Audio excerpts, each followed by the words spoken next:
عزیزم شما لطفاً بشین اینجا تا من کارم تموم شه. سلام داداش. سلام. خوبی؟ متشکرم. معذرت می‌خوام برای چی اومدی شما؟ از خوده؟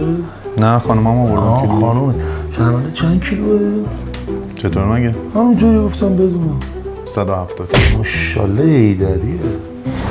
عزیزم پاشو بریم. با منی؟ وحید مسخره بازی در نیار دیگه، سانازم دیگه، پاشو بریم پاشو. چقدر تغییر کردی.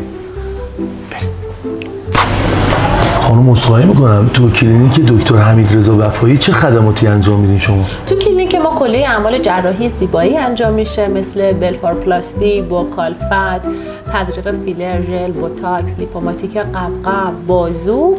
خدمات بیمارستانیمونم پروتز سینه، ابدومینوپلاستی، ماموپلاستی پیکر، تراشی و تزریق.